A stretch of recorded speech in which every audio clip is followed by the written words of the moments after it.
Welcome to the final part of a highly questionable week. What do you like today, Bomani? Let's figure out who'll be the next team to do this Brandon Marshall thing for a little while before they get tired of it. Dale, papi. Were the Warriors exposed last night playing without KD? We don't really do that on one-game samples, but they lost at Chicago, and they scored fewer points than they have all season. They didn't look like themselves.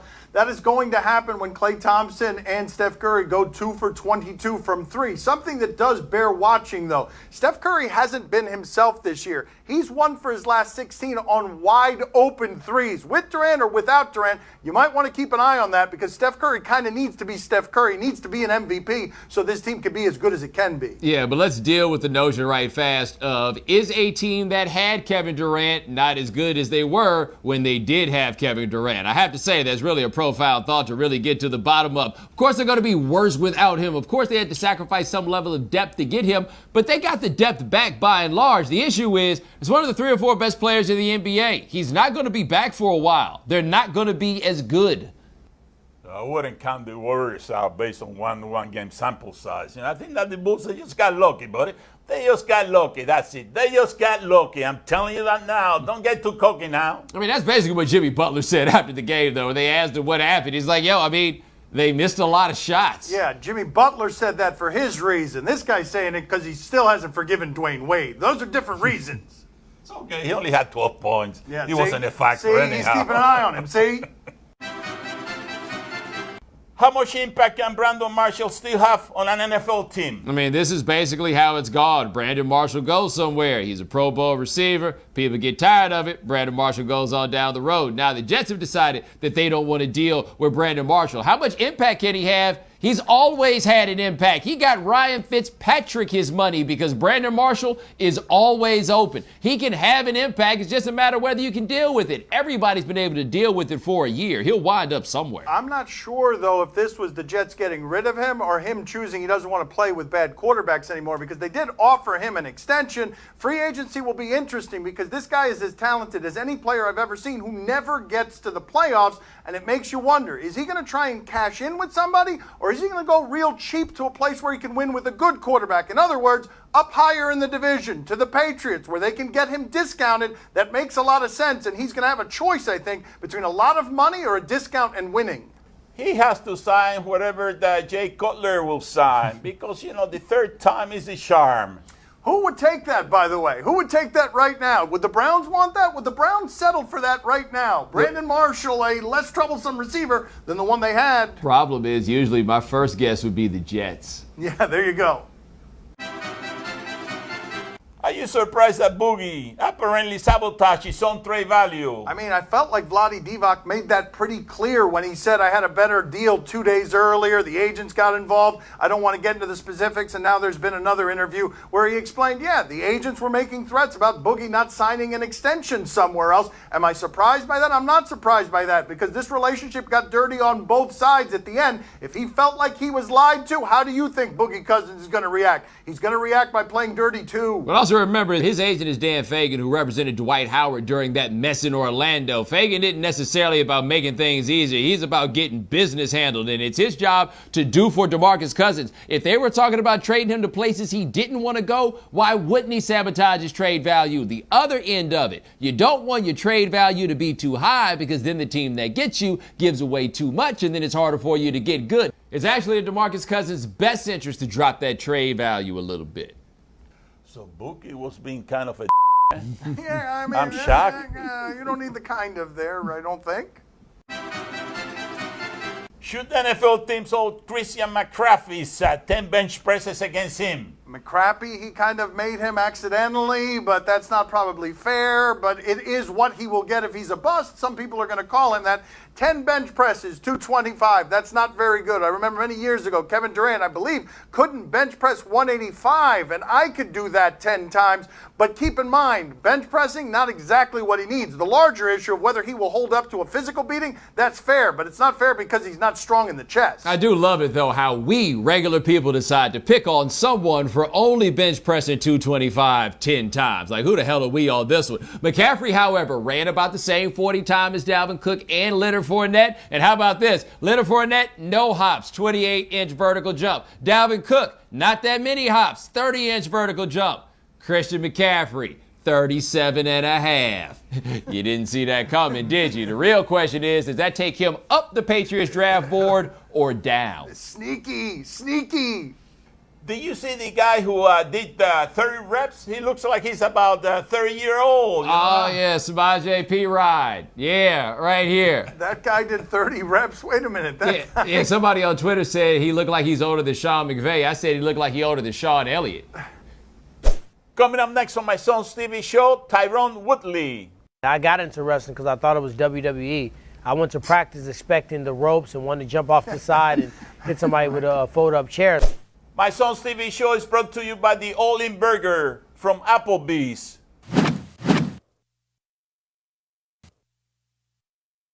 Joining us at the beach today is Tyron Woodley. Hey, UFC 209 is on Saturday, and Tyron will be defending his belt in a rematch versus Stephen Thompson. Let's talk to him.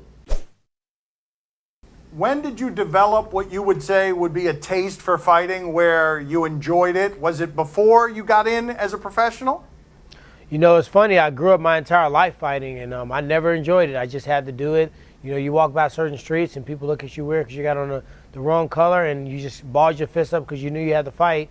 So I never enjoyed it at that time. And I actually, as a collegiate athlete, my high school wrestling coach was in mixed martial art. At that time, it was called Shudo or pancration fighting, and they didn't have gloves on. It was open palms. I went to go watch one fight. I said, man, you could never pay me to do this stuff. And it was not until after college when I graduated.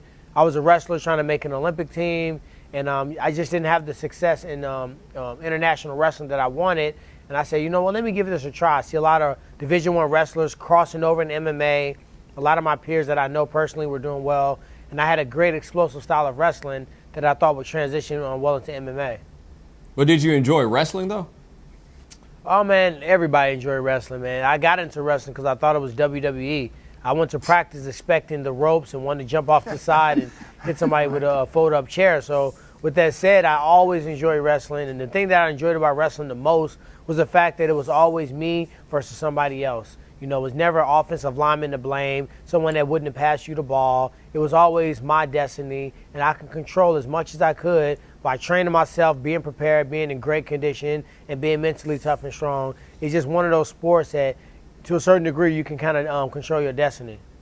Well, hold on. How disappointed were you when you thought it was going to be wrestling, and then when you got there, it was actually wrestling? You know, I got dropped off, so it wasn't like I was going to walk all the way back home. So I'm like, I'm already here. Let me go ahead and do this stuff. I don't even know what they're doing. And the coach, you know, the coach told me, he said, hey, go in here and do a football tackle. And he showed me one pinning combination, which was a half Nelson. And I was so ornery, aggressive, and I just hit that double leg over and over and over again. And all these kids with all this experience, they was like, how's he taking them down? This is his first day of practice. But I was just a rough kid, man. I was from a rough upbringing. We should play football in the street with no pads on, tackling, black eyes, you know, and that was just my lifestyle. So I did that. The next day he said, hey, it's a tournament tomorrow. You want to go and do the tournament? I said, well, I might as well. So I went to the tournament the next day, and I remember I double-legged a kid, and I slammed him so hard. He had his mouth open, and he bit like the tip of his tongue, like a piece of his tongue off. And it sounded pretty gross, and it was. And all the kids were so terrified of me. They were scared. I thought I was going to get sued because this kid had bit his tongue off. I'm like, I got to pay his medical bill. And at the end of the day, it gave me that power that, man, I'm a really imposing guy, and I can, you know, overpower these kids. And I went on, man, and from that, it's all been history. I've been wrestling since. What would you say was the hardest part of growing up the 11th of 13 children? I think the hardest part is just, you know, the adversity you have to face, you know, seeing kids with, you know, name brand shoes and you not being able to get them, seeing, you know, the hand-me-downs, especially when you got a lot of female siblings. Like, I remember getting these pair of Jordache jeans. I would never forget these jeans. They were stonewash. Before skinny jeans or joggers were in, these babies was tight on the ankle, and they had a damn zipper on the ankle. And I had to wear those joints to school, and I was hating life. So with that said, you know, just seeing those things, but in actuality, we had a lot of love in my house. You know, we respected each other. We supported each other. We didn't understand that we were basically, you know, we didn't understand that we were struggling financially. We thought everyone was, you know, having the same experience. So I really learned a lot in that environment. But the toughest thing is wanting something and seeing other kids with it and not being able to get it. Were you a troublemaker as a kid, or were you not really a troublemaker as a kid? No, I wasn't a troublemaker at all. I was actually like, you know, someone that would take up for people. Half the times I got into a fight is because I was taking up for somebody else. So I never was a troublemaker. I never bullied anybody. I never started, you know, any trouble. The only thing that I would do is, man, I was a man at Jonan. That's why I can't wait to I possibly sit at that press conference with Conor McGregor. I would not let him get over on me like he does everybody else so faithfully and make them look so stupid. I can't wait for the day because I'm like a PhD in poking fun, snapping, joking, joning, whatever you call. So I'm excited to have that opponent that I can kind of go back and forth with a little bit. It almost sounds like you're more excited about that than like an actual fight. I mean, the fight, in my opinion, wouldn't be as competitive as many would think just because I overweigh him by so much. But I think the build-up to the fight would be, bar none, probably the best smack talk in MMA. Bobby, do you have a question for El Señor Woodley? Yes, Senor Woodley, your son just won a wrestling state championship. How hard did you work with him to get him to that point, and did you teach him some of your moves? Papa did his research. That's what I like about this show. Yeah, my son is actually my son wrestled at 171 pounds. So I technically have never competed in wrestling at that weight. So as a 13-year-old, 170 pounds, the main thing that I did for him is really to train his mindset. He's a hard worker. He's extremely explosive. For his size, he moves like a lightweight, but he doesn't understand what's inside of him. He doesn't see his shell. He's inside the shell. Everybody looks at him like he's strong, he's explosive, he has these crazy hips, but he doesn't see it himself. So now he's starting to have that confidence. He's starting to know and recognize that if I shoot this double leg on anybody, they're going to get taken down. If I want to get someone to their back, if I try my best, there's nothing they can do to stop me from turning them to their back. That was some proud Papa stuff. I wish I knew what that felt like to have my father's pride that way. I wish he had wrestled 270 pound guys. All right, see you later. Thank you. You better not come to my studio with that fake. You better not come to my funeral with that fake. You better off realizing there is nothing that you all could do with me. All I ever ask is keep it at more than 92 with me. 100. All I ever ask is 100. Highly questionable is broadcast from the Clevelander Hotel on beautiful South Beach, Miami.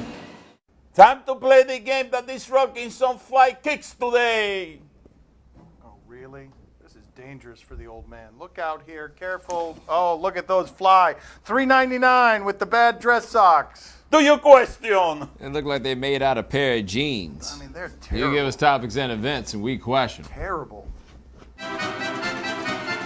Do you question this coaching? Going out to youth basketball, and I feel like if you're a youth basketball coach and you make a national television show, it's got to be bad. No, you're going to love this. I predict you're going to love this. I predict that Bomani will love this.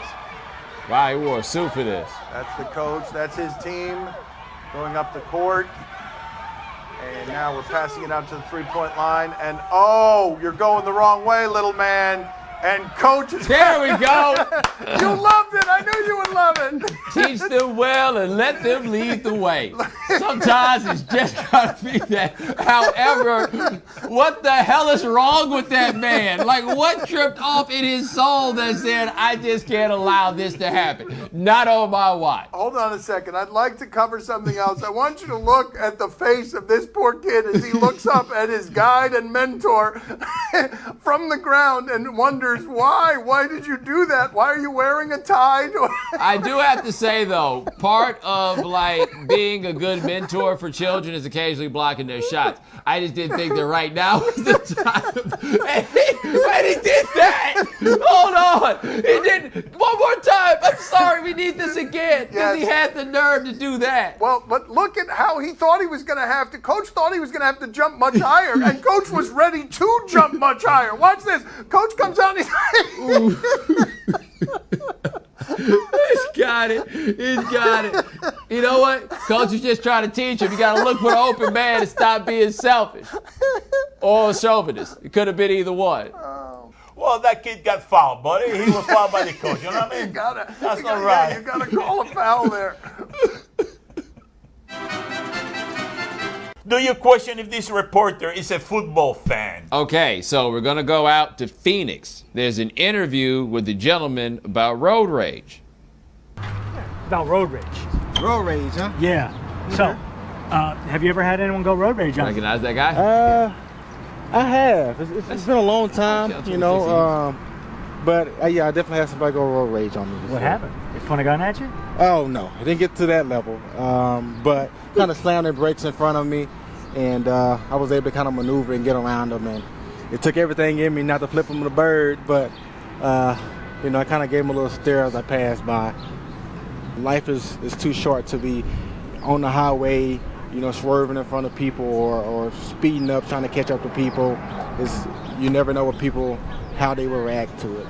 Absolutely. All right, your name? Adrian Peterson. Wait a minute. Wait a minute. You're not. Yeah.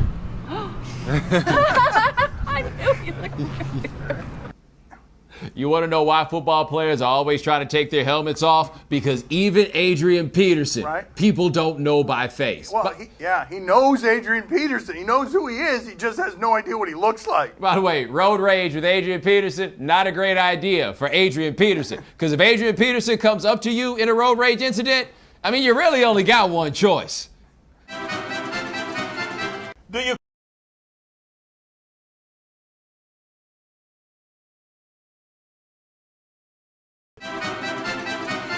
time to play the game that has no idea where he is right now and he's very scared? See?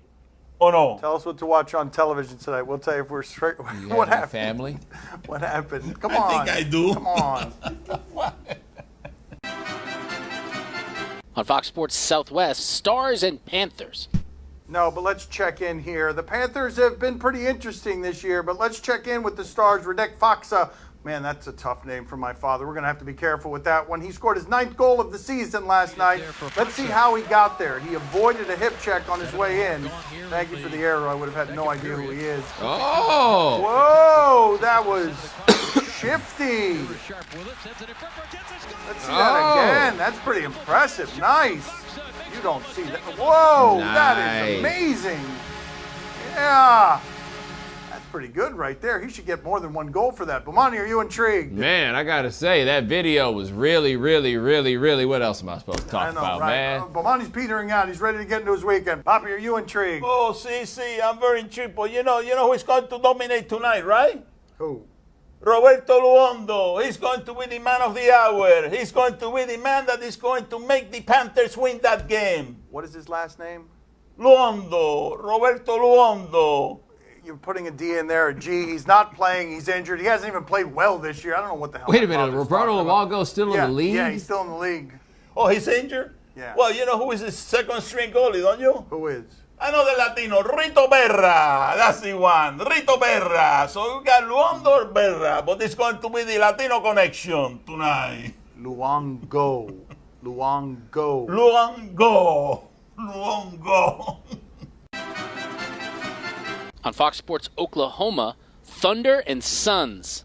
No, but let's make fun of some Suns basketball here. Bomani, this is just tremendous here. This is what happens when you go from the Golden State Warriors, where all the shots get made, to the Suns. Look at Barbosa here. He's got the ball. Oh, it's wide open. I'm happy in that corner. Yeah! Oh, never mind. That's Jared Dudley instead of Steph Curry. Look, there's a Sun in the paint laying down. Look at Barbosa. The Warriors got so good at that. It's just, he was so excited. Bomani, are you intrigued? I think he was more excited about the 13-point lead. They don't get a lot of 13-point leads down there. Poppy, what about you? Are you intrigued? Oh, see, I'm very intrigued because the Suns, they gotta face Tash Gibson and his tough shot. You know, this is a shot that not too many people can stop. You know, I mean, telling you, that's right, buddy. Look at this. This happened this happened. Tash Oh. Wow! How you spell that? That has got to be the highest a ball has ever been thrown in a professional basketball game and landed in the basket. He also committed pass interference in order to catch the Hail Mary. But they don't ever call pass interference on the Hail Mary. Can I see who that was under the basket for Portland? Just profoundly sad under the basket. Everyone else is happy. Oh, it's the inbounder. Of course he's profoundly sad. I mean, you can see who it was, but can you tell me his name? Look at that. I have no idea who that was. Look, I see 3 Blazers in that clip. Okay, I know who McCollum and Lillard are. The other 2 cats, as far as I know, they won a sweepstakes. Like, congratulations, Section 225, row G, seat 5. You get to play the last play of the half. That's all the time we have for today. Thank you for watching. Have a good weekend. We'll talk to you on Monday. Gracias. See you, lunes. Do you see my shirt? Don't I look like a giant highlighter? You do. A round one. A round. If they made them in round.